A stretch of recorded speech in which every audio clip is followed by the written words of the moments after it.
the Executive Director of Catch. We are a Northbrook-based organization committed to ensuring a community where mental health is a priority, mental illness is not stigmatized, and where it is okay to not be okay, because help and understanding are available at home, at school, and in our community at large. The Catch team and I warmly welcome all of you, and we are very grateful to Erica Leibrandt of Sound Mind Counseling in Glenview for joining us. Erica will speak candidly and compassionately with you about teen mental health. It has been a challenging year of loss, uncertainty, isolation, and recently the tragic death of a fellow student, Dylan Buckner, who died by suicide just a few weeks ago after bravely battling depression. Our thoughts remain with the Buckner family and friends as they mourn his passing. You showed up tonight to take care of yourselves and to understand better how to watch out for your friends and to hear real talk about mental illness and getting support. Thank you for coming. We can change the way we all talk to each other about mental health. Just a few notes, our program will be recorded and we'll make it available on YouTube and Facebook soon. Please feel free to ask Erica questions while she is speaking. The chat will be open and the Catch team and I will monitor it and ask as many of those questions that we can at the end of the presentation. Erica has graciously agreed to answer anything we don't get to in writing after tonight. Erica Leibrandt is a Northwestern University educated psychotherapist and a published author who specializes in anxiety and depression. She began her work after her 16-year-old son tragically took his life in 2004, and she's been advocating for teens and suicide awareness and prevention since. Erica believes that communication is key in preventing not just suicide, but debilitating mental health issues that compromise the quality of life.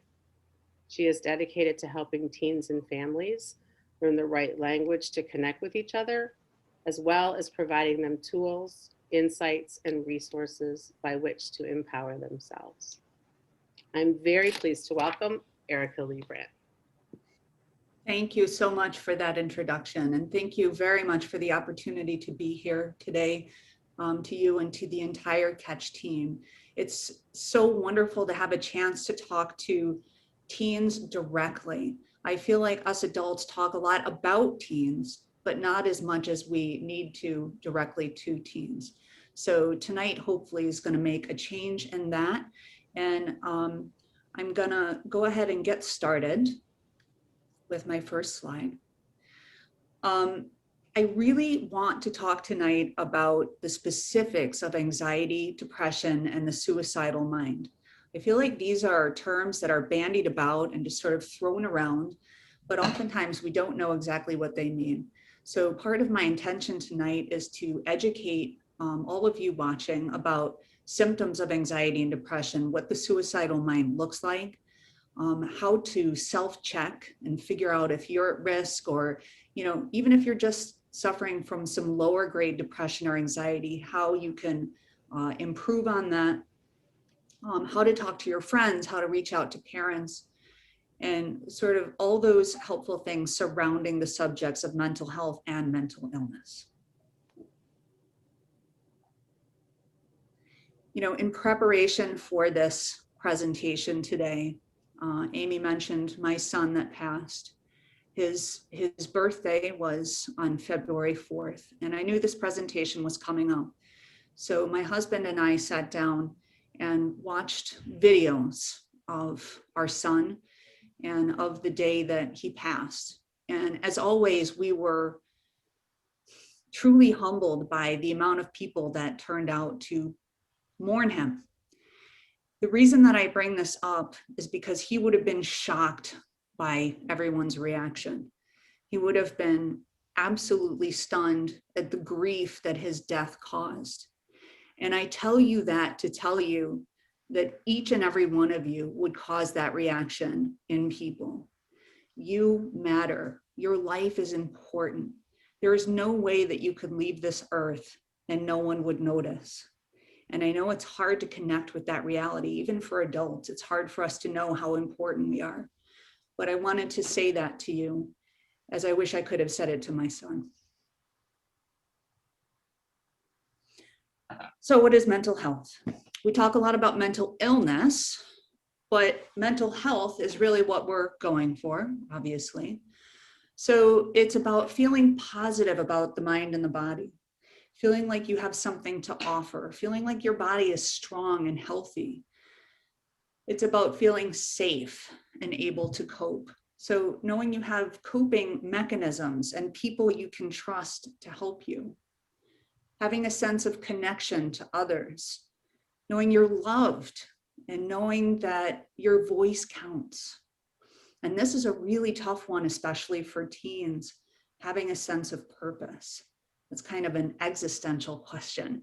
And by that big word, I mean, we wonder, why do we exist? What is my purpose on earth? And if we don't have that, or we don't perceive one, that can really lead to a great deal of anxiety and depression. So as you teens watching right now, look at this list, think about which of those items maybe are really working for you, that you feel good about, and which that you maybe don't.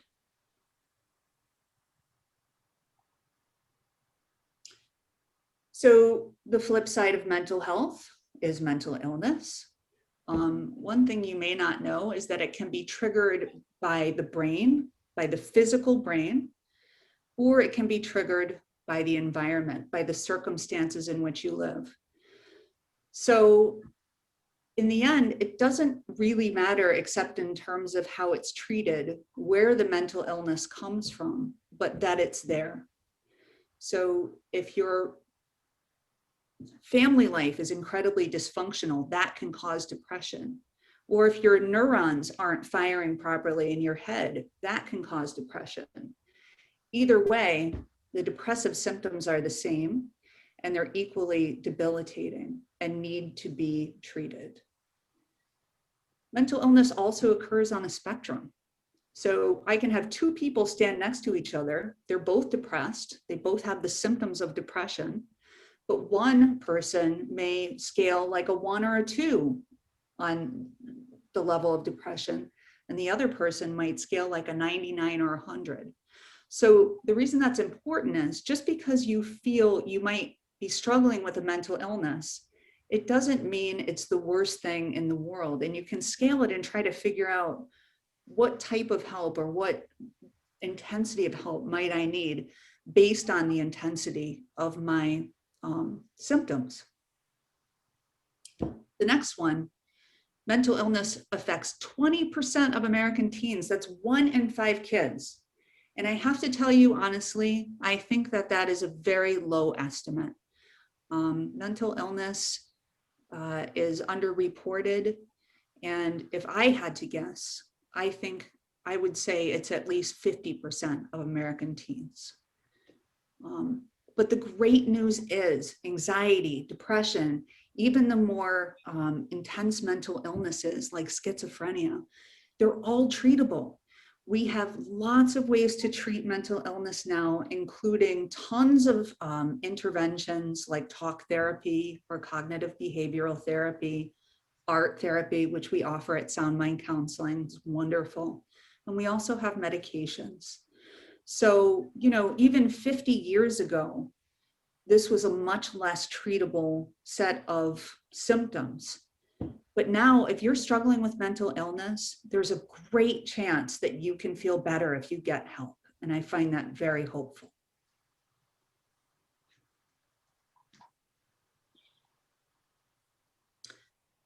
So anxiety and depression, it's what I specialize in. It's what I see a lot of, and it's what I think is among the most common mental health issues in teenagers. They kind of intermix. They're not the same thing, but often if you have anxiety, you'll also have depression and vice versa. So you can take a look here at the symptoms of each. Anxiety tends to be more somatic symptoms, and by that I mean physical. So if you have symptoms of anxiety, you tremble, you sweat, like I'm sweating right now because I'm a little bit nervous doing this presentation. right? So a little sweaty, a little trembly, heart rate increases.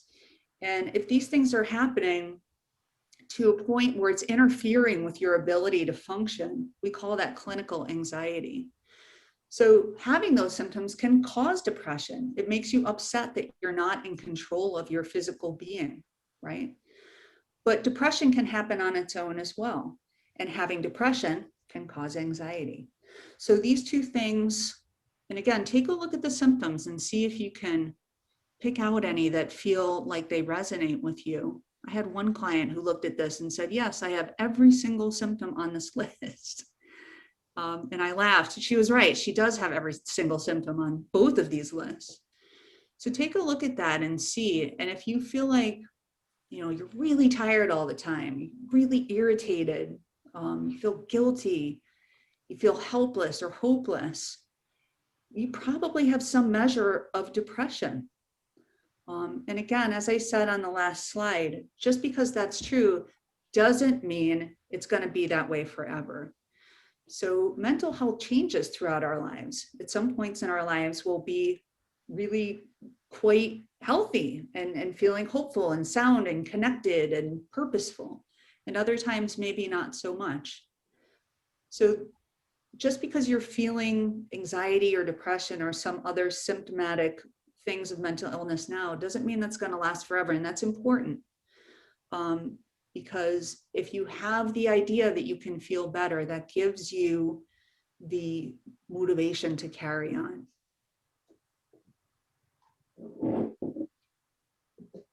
So, self-check, am I okay? The prior card looked like kind of something a doctor would give you, and it's just like, these symptoms, they don't really connect with me. So I wanted to make a list of things that might actually resonate more with you as an individual. Things that I have felt myself, and I've struggled, I'm really open about this. I've struggled with both anxiety and depression throughout my life. So these are some of the things I've experienced that my clients have experienced, and that are signs that you might be dealing with something more than I'm just a little stressed or I'm just a little down today. So do you have recurring thoughts? Like thoughts you just can't get out of your mind. They're going and they're going. Negative self-talk, stuff like you look in the mirror and I can't believe how ugly I am. I'm fat or I'm skinny or whatever it may be. Or I'm stupid. That tape that runs in your head is that we all have the tape, but for some of us, it's a terrible tape. So taking a minute to think about what your internal tape is like. Avoiding people you don't usually, or avoiding people, that you usually want to see. When we get depressed, we do what's called isolate, and we just don't want to connect with others. That's one of the more dangerous signs of depression if it persists over time. That isolating means you're trapped in your own thoughts and you can't see a way out of them. So if you start to sense that you're avoiding people, as hard as it is, as much as it feels counterintuitive, try to reach out to someone. Feeling like you can't get out of bed, not like you just don't want to and you're lazy, but like it's almost like you have a leaden X-ray apron on you and you can't move or you can't sleep, right? You're up all hours of the night, you're tossing, you're turning. Such a terrible feeling, insomnia. You believe you have a major problem you can't solve and nobody can help you. You feel like everything is pointless. You're consumed by negative emotions, anger, sadness, or fear. You can't eat, you're never hungry, or on the opposite side, you're eating all the time. You just can't seem to stop yourself from eating. You feel dizzy, disoriented, or sweaty for sometimes no reason. You're just hanging around and these physical sensations might wash over you. You don't want to do the things you usually like to do. Maybe you used to like to play soccer and now it's just like, yeah, right, no way. You're doing drugs or you're drinking to numb yourself out. That's a pretty obvious one, but it bears mentioning. And finally, going to some dark places in your mind. And what I mean by that is thinking about death. either imagining what it's like just to not be alive, or even developing a plan to take your own life. And needless to say, that's a clear symptom of depression. So in preparation for this presentation, in addition to watching videos of my son, I also talked to every single teen client I have and have had in the past to find out what their biggest complaint is about adults. They told me, each and every one, that adults are annoying, which is why I named this card, Adults Are Annoying. And the reason specifically that they are annoying, I am told, is that we don't know how to listen, and we don't think teen problems are real. And I get it. There's a big distance between who I am today and who I was as a teenager, and I have different priorities now. So maybe when my teen talks to me, I'm looking at him through my lens. I think that's what these teens were saying. We're not looking at them through their lens. We're looking at them through our lens. And on behalf of all adults, I'd like to apologize for doing that. We don't want to, but we seem to not be able to stop ourselves. I apologize for that. But some adults don't do it as much as other adults. We all do it to some degree because we're adults, and adults are annoying. But some adults are better than others. So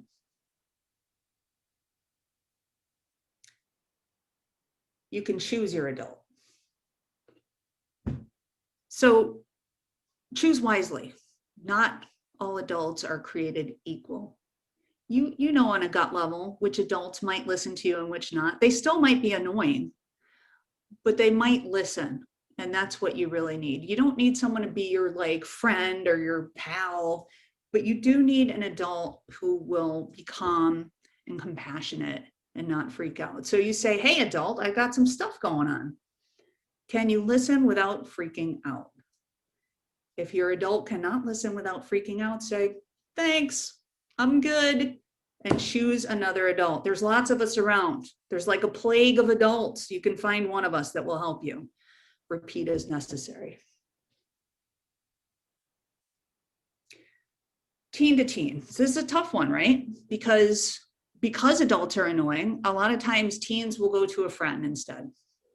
And then that friend wants to help. It has all this pressure of how do I actually help? What should I do? Well, here's what to do. First, you just listen. Don't worry about next steps. Just really tune into your friend.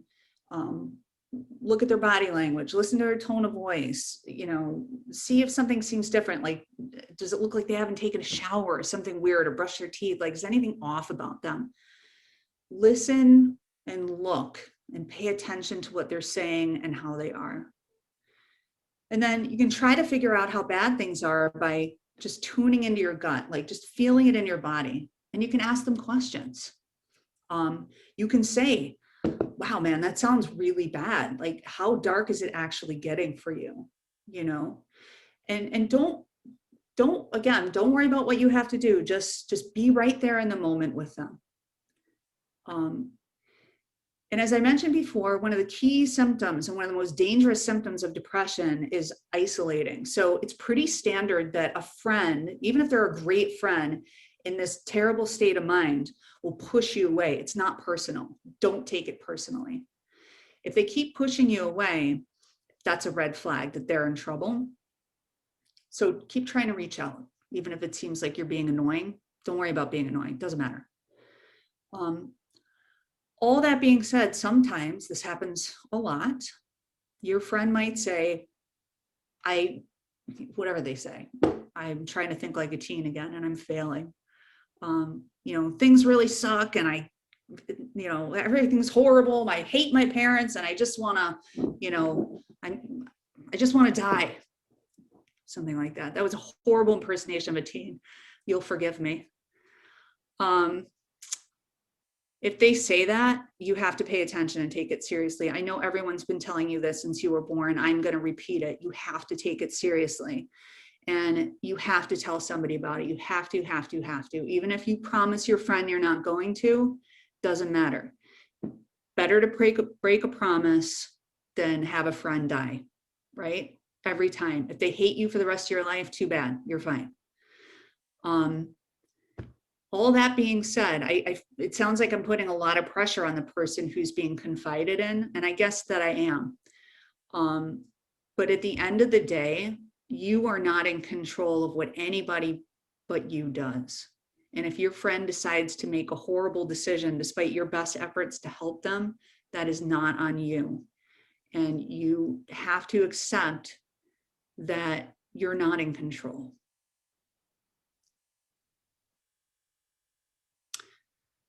So this is a big question, right? We wonder this. Dylan Buckner just took his life. He, by all stretches of the imagination, had a great life from what I understand. He was a great student, a great athlete, a great son. He had great friends. And I imagine all of those people are wondering, like I did when my son died, really, what the hell was he thinking, first of all? And second of all, doesn't he care about us and the people he left behind? Why would he do this to us? How could someone do this to somebody else? And it's just not like that. It took me a lot of years to realize that suicide is not selfish. When someone is in a suicidal state of mind, their brain is like a burning building, which is why I put this graphic there. They are in so much pain inside their head. For them, the only option is to jump out, and that's to take their lives. They are not thinking of friends or family or anything else besides the pain in their head that they need to stop right then and there.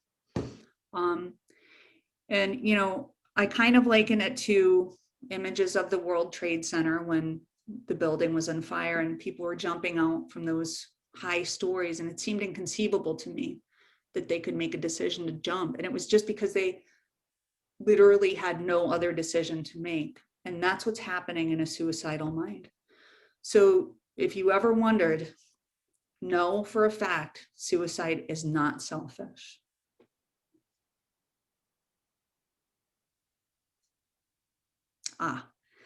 This confused a couple of the people that I showed these slides to before I did this presentation.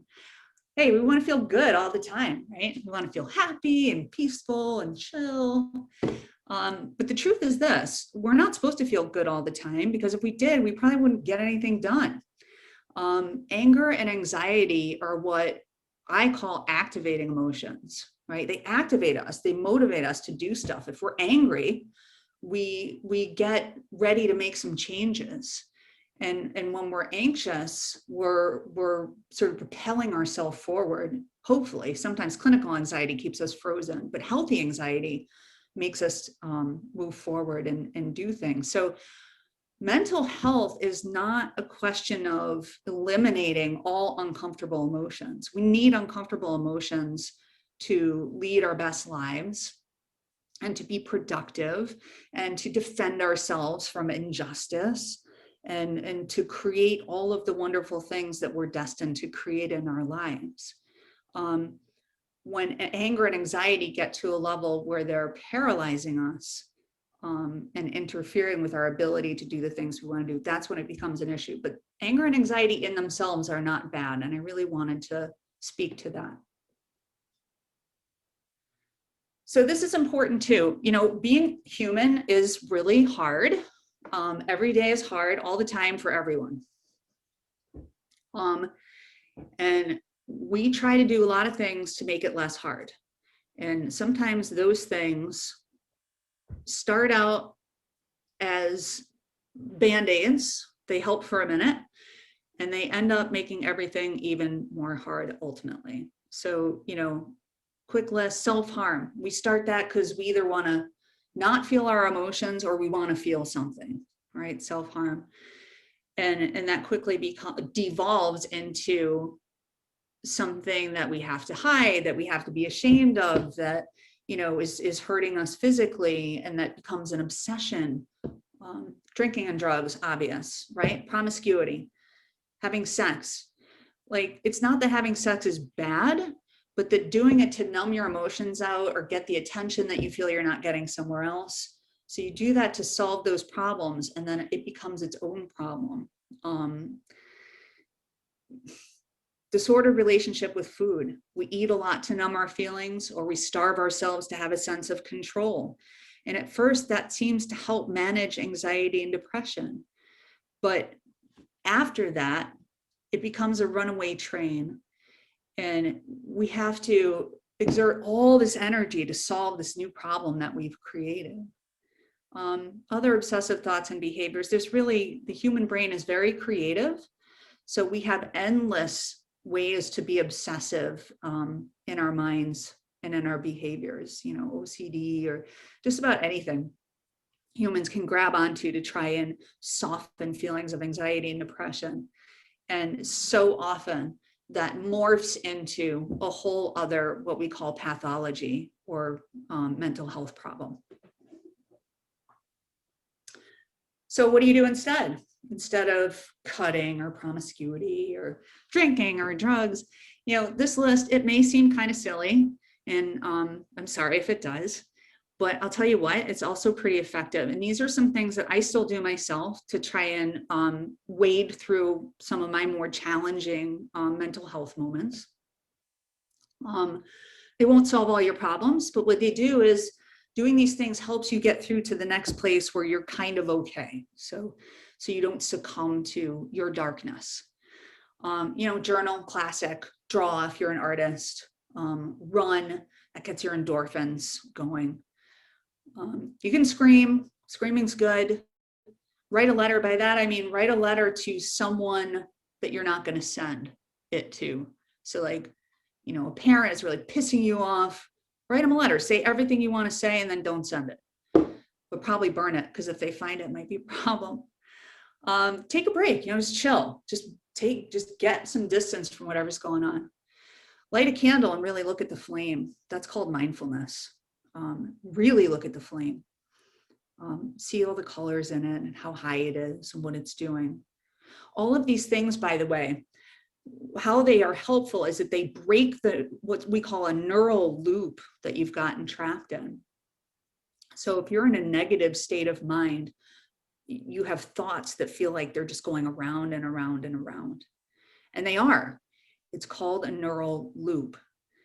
So anything you can do to get off of that track will buy you some distance from the problem and will help you think about it more objectively and calmly. So all of these things are ways to break a neural loop. Hold an ice cube. Somebody looked at that and said, what are you talking about? That's the dumbest thing I've ever heard. It's not. It's a classic cognitive behavioral therapy treatment. You put an ice cube in your hand, that neural loop just kind of blows up. Try it. It actually helps a lot. Call or text someone. Feel stuff. Stop trying to not feel your stuff. Just let it come up. It's okay to have feelings. It's okay to freak out. Just freak out. My favorite, pet a dog. Not so much a cat fan, but for those cat fans, you can pet a cat.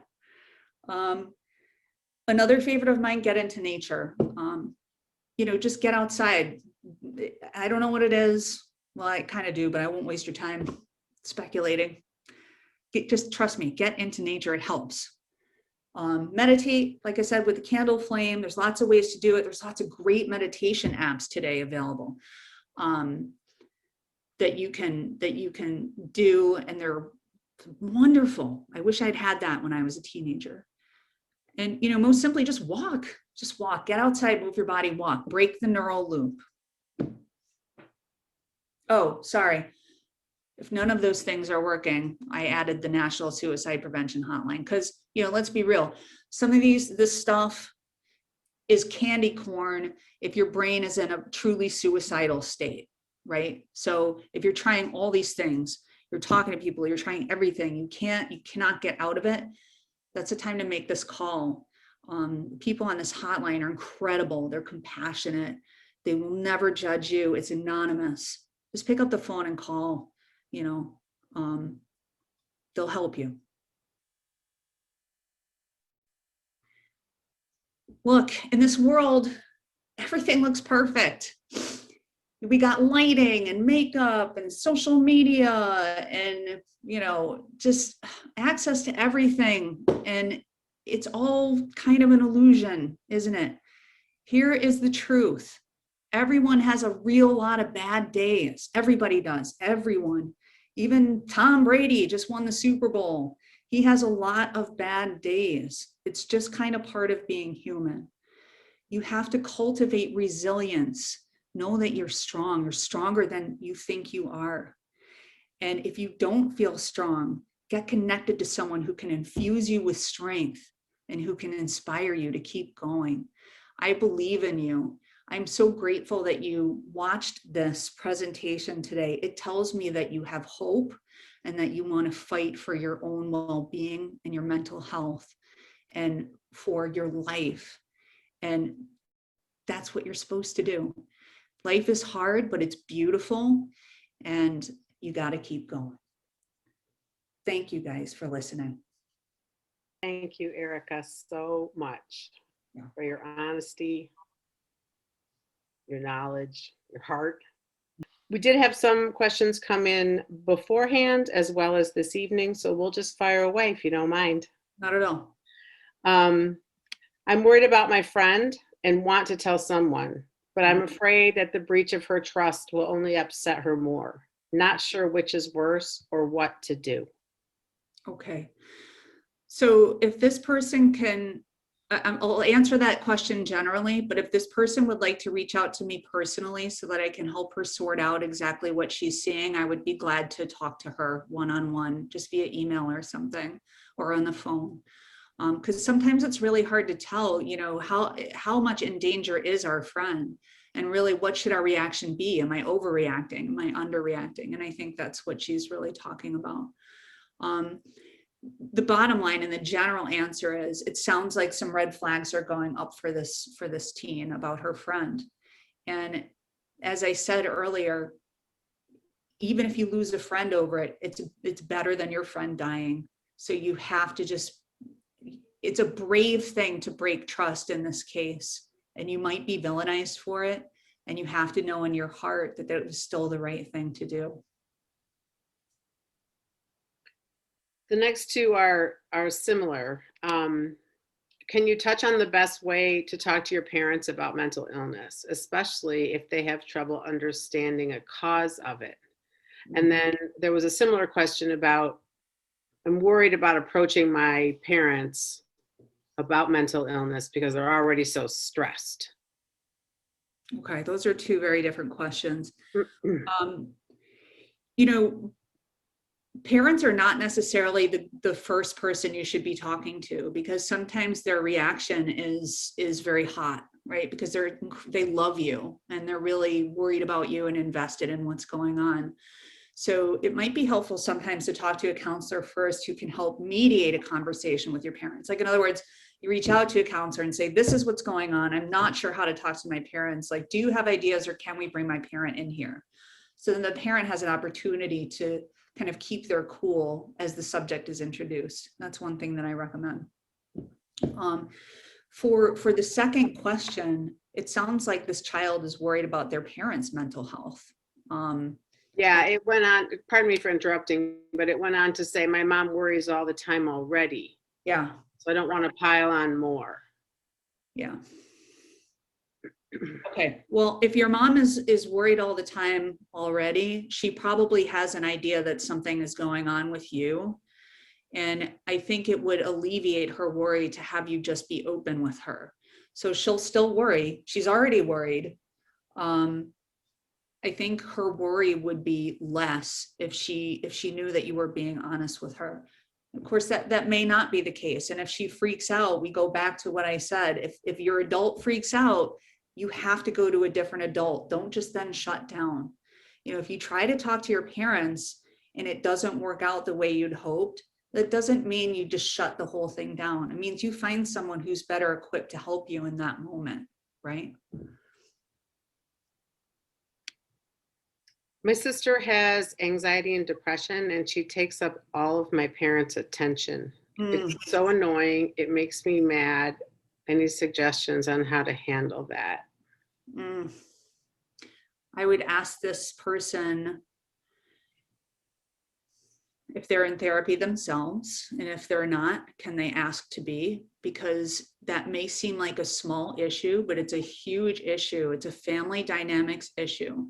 So what she's talking about is lots of times in a family, there is what we call the identified patient, like the problem child. And that child sucks up all the energy for the family. And then everyone else is just left swinging in the wind. And it sounds like that's what she's got going on. It's hard to demand the same kind of attention if you're not the problem child from your parents who are overtaxed trying to deal with the problem. So experiment, see if they'd be willing to enlist someone who can help you get your voice heard in the family. You need your own therapist. So try and see if that can happen. And if that can't happen, try and see if you can go to family therapy and speak to the unfairness of how the energy in the family is being sort of spread out. That's such a common problem. It's so tough. I feel that one in my heart. I know I was going to say earlier, I did not think either of my children were on here, but some of these questions make me wonder. Yeah, right. Yeah.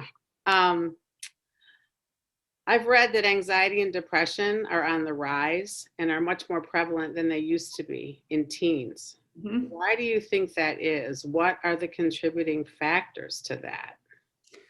I love whoever asked this question because they're psychologically minded. They're interested in the reasons things happen. That's a smart question. There's a couple of reasons, in my opinion. One, I think anxiety and depression and mental illness in general is more reported than it used to be. So, we're talking about it more. We have language around it more. Even in 2004, when my son died, the word suicide we weren't supposed to say it out loud. So things have changed a lot. People are talking more, but that's not the only reason. Suicide and anxiety, or depression and anxiety, and suicide as well, are all legitimately on the rise. I think I'm not going to blame it on social media, but I kind of am going to blame it a little bit on technology. Humans need to connect with each other to be mentally healthy, and technology gives us the illusion of connection, but we're not truly connecting. And so we're all kind of doing this weird depressive isolating. And I can't really put it in simpler terms. I think that's a main cause of it. And one of the other main causes is having too much information. Like, we see what too many people are doing. We compare ourselves to too many people.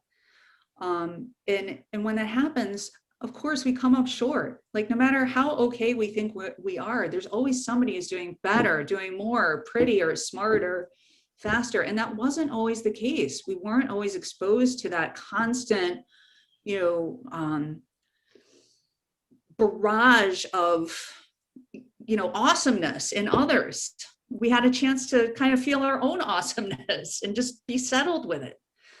So I think, more reporting, less stigma, less connection due to technology, and an overabundance of choices and information. Yeah. Let's see. We have a lot of really good questions here. What is the best way to be there for a friend who, when they need it, let's see, let me try that again. What is the best way to be there for a friend who, when they need it, don't want your help? How can we be there for them?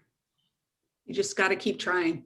So, like I said, a friend who is really shutting down and isolating, it's probably the biggest red flag that there is. The person is going into a dark place. This may sound stupid, but I liken it to like when a dog gets hit by a car, they crawl into a bush to just kind of lick their wounds by themselves. And that's their instinct. That's our instinct as well. I'm not sure why, but it is. But that dog needs help, right? It can't lick its wounds back to health. And when someone is trying to pull away and hide under a bush in that way, they need help too. You can't force anyone to receive your help, but you can keep trying even though they keep pushing you away. And that's really the best advice I can give. Just gently keep trying, keep texting, put your hand on their shoulder if you see them. just be with them in silence. Don't force them to talk. Sit next to them quietly. We don't need to always fill the space with words, despite how much I'm talking right now. So just physically be there, spiritually be there, and maybe it'll help. And it certainly will help more than if you did nothing and you tried, and that's not nothing, that's important. That seems like it makes a lot of sense to me, because if someone is struggling as hard as this friend might be in their own brain, they can't really be present with you, but you can be present with them. That's right. That's right. And just sitting with someone, even sitting on the phone in silence, even holding a phone and texting and saying, I'm texting you this and I'm here. I'm holding my phone. I'm looking at your dots. That's a connection. And that's what that person needs, whether they want it or not. I confided in a teacher, and then he reported about our conversation, and they called my parents. What I told him was not a big deal, and I'm really pissed off. So I don't think you're right that you can pick an adult. Okay, fair enough. This is another conversation I'd love to have privately. I don't know what you confided in your teacher. Teachers, I'm sure have a responsibility to report certain things. So I don't know what his responsibility in that scenario was. I'm sorry that you felt he betrayed you or she betrayed you. And the fact that you're sitting here right now listening to this tells me that you still want to reach out. And maybe you are choosing a different adult by listening to me now. I don't know. If you want to have a conversation, again, one-on-one, I'll offer that to you so we can maybe sort out a better answer than I can give you here with not so much information.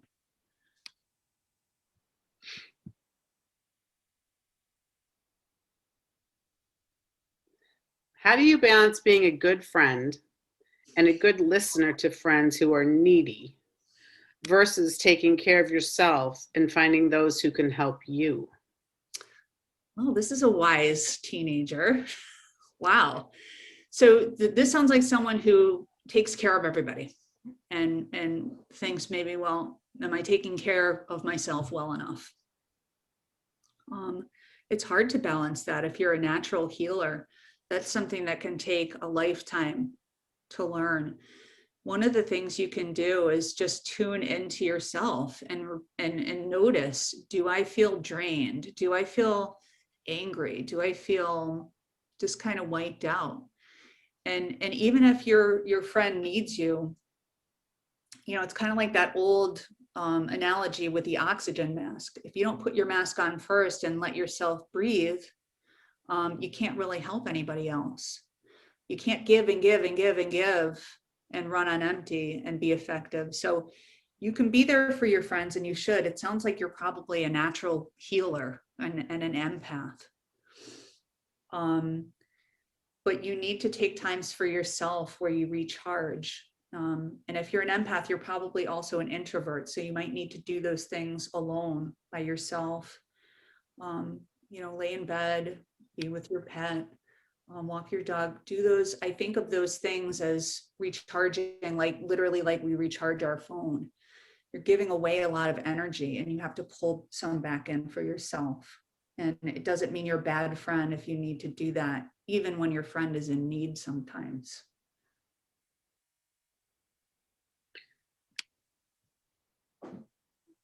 So many of the symptoms you're describing are things it seems like everyone's dealing with in the pandemic. Mm-hmm. How do we know if it's just normal pandemic stuff or something we really need to get help for? Great question. So first of all, nothing is normal in the pandemic. So part of, I'd say, so we talk about the symptoms of coronavirus, like, oh, breathing and fevers and this and that. Well, another symptom of this pandemic for all of us is anxiety and depression. It's a symptom we're all experiencing together as a culture. So we're all kind of sick right now. This pandemic is making us sick. And that's not just something to say, that's real. Our mental health as a whole is not great because in part of the pandemic. So one of the ways we can figure out if we need, if we can kind of like make it through with this discomfort and these symptoms of anxiety and depression, or if we need help, is to scale it, right? So you look at those symptoms of anxiety and depression, and you go down the list, and you say, okay, on a scale of 1 to 100, how often do I feel like I cannot get out of bed? Not like, oh, I'm just lazy, I don't feel like getting up, but like I can't get out. If it happens to 1 or 2, well, you're probably okay. If you're talking about like 100 every day, all the time, say something to somebody. And in terms of the symptoms, if even only one of those symptoms that I showed on that prior card, and you can find more information about symptoms of both at the National Institute for Mental Health online, NEMHE. If even any of the symptoms for anxiety and depression for you is happening at let's say a 50 to 100 for 2 weeks or more, please don't hesitate, get help. I don't know if that makes sense, but I hope it does. And if it doesn't, I'll clarify after this.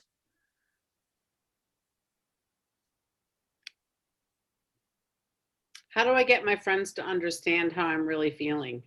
They're really clueless about how my anxiety affects me and makes me want to isolate by myself. It's tough. It's tough to make people understand how you're feeling. You may not be able to do that.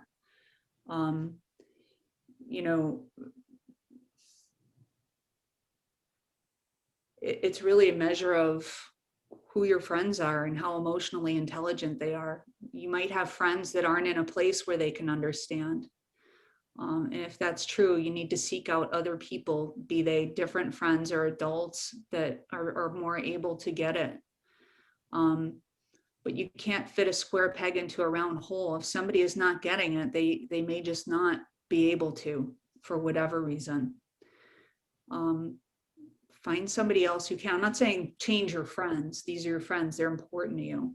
But you can maybe add someone to the roster of your personal circle, maybe a therapist or, a different kind of a friend or a relative or an adult. Add someone into the mix who can understand.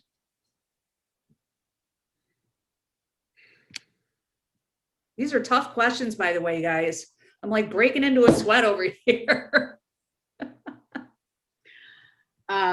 We just have a few more, and then you can, drink the water or something. I feel depressed. I talked to my parents about it, and they didn't respond well. My mom said that therapy is BS, and I'll be fine. What do I do now? Ooh, okay. Toughest question of the night. Wow. I actually am not sure. If this person's parents are shutting down their ability to get help, they're going to have to try and find it on their own. And really your only resource is going to be through school at that point. So trying to cultivate a relationship with a counselor and telling that counselor what your parent said and saying, I have no alternative. I realize it's not your job to be my weekly counselor, but I really need someone who will take my mental health seriously. And my first line of defense is not doing that. That's not a great answer, but that's kind of the only answer that I can think of right now. That stinks. And I'm really sorry that your parents shut you down. That breaks my heart. Do you think that when people hear the word mental health, what do you think that people's first reaction to those words are? I mean, do you think that people respond by saying mental illness in their brain rather than mental health? Mm-hmm. I do. In fact, I was just reading a book about this called Nobody's Normal. And they were saying that the reason the term mental health came into being was to combat the stigma of mental illness, but it actually doesn't do that because it implies mental illness. It does. Right? I think it does. It totally does. And that was actually why I started this presentation, was saying like, well, what is mental health? You know, we keep talking about illness, sickness, you know, darkness. Well, what is the high point of that? But the question is like, basically this question's about stigma. And sadly, the answer is the stigma is less, but it's still real. I mean, if I came into a room and I told somebody, you know, hey, by the way, I'm schizophrenic and I tried to take my life a couple of years ago, what do you think people are going to like say to me? And those are very common mental illnesses, both of those. So stigma is real, and mental health is another way of saying mental illness and trying to pretend like we're not. When I feel overly stressed or sad, I tend to listen to sad music and just feel my emotions, like looking for cathartic releases. Is this right? Should I actually be trying to do this when I'm very stressed? So remember when I said before, one of the ways to help yourself is to let yourself feel your emotions. That's exactly what you're talking about doing. You know, our emotions are in there, and we have a choice. We can either stuff them down and pretend they're not there, do things like self-harm or drugs to not feel them, or we can listen to sad music and just feel them, just let them come through us. As long as you know that there's a time for that to stop, you know, you can put a framework around it. Again, when my son died, somebody told me, I don't remember who, but it was pretty smart. Somebody said, set aside 15 minutes a day to freak out and scream and cry. Just do it for 15 minutes and then stop and get about your day. And that was a way for me to feel my feelings without letting them totally consume me. Didn't always work. You know, it's easier said than done.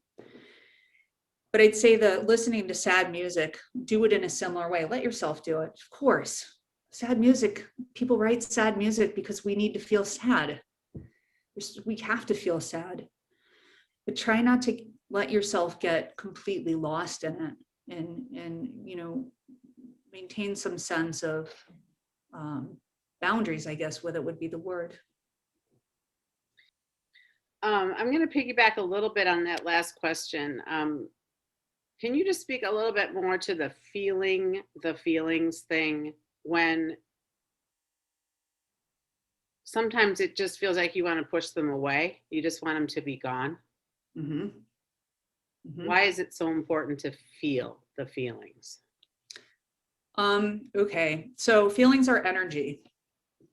They have like substance. We don't think of it like that. We think of it as just a sort of an air thing. But feelings are energy. They're inside of us. And if we let them sit in place, they get kind of infected, right? If they're not moving around. Now this sounds kind of weird. This is my yoga teacher brain talking here. But if emotions stay stuck or pushed down or compartmentalized, that's not where they want to be. So they end up getting really infected, like an impacted tooth or something like that. And then layers of poison sort of form around the original emotion and make it even worse. So if we just feel our feelings, as tough as it is, it stops that kind of buildup inside. And that may not be the best explanation. That's how I conceptualize it. I know, and I'll say it more simply, I know from seeing clients and experiencing trying to suppress emotions myself, every time we do it, it ends badly. Anytime we try to push down an emotion and just really focus on keeping it under control without any release, it ends badly. So does it also help you understand that at least most of the time you get to the other side of them and you're okay? Yes, great thought. So somebody else said this to me once, which I love. Emotions are like clothing or outfits that we take on and put off, right? So underneath the clothing is us. And we put on many outfits throughout the week. Like today, maybe I'm wearing depression. And then maybe in the afternoon, I take depression off and I put on, peace or whatever.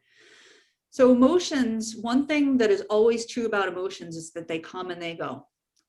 So we can ride the wave of our emotions and know that whatever emotion we're having, good or bad, it's always moving. It's always going to move through us like clouds or like changing those outfits. I think we have come to the end of, I want to be mindful of people's time since it is dinner time. And we have come to the end of the questions that we have on hand at the moment. I do not know how to begin to thank you, Mrs. Leibrandt. The conversations that you're having with this community are really important. And from the bottom of my heart, I thank you for coming tonight. And for those of you who came and joined us, good on you. The more we can talk like this, the less stigma we have and the more help we can get for ourselves and our friends and our family. So please keep reaching out, keep in touch with Catch, connect with each other. Thank you. Thank you so much. Thanks, everyone. For updated information on our mental health programming, subscribe to our YouTube channel, like our Facebook page, follow us on Instagram, or find us at catchescommunity.org. Catch is dedicated to making a difference in our community through empowering families to raise resilient and independent youth.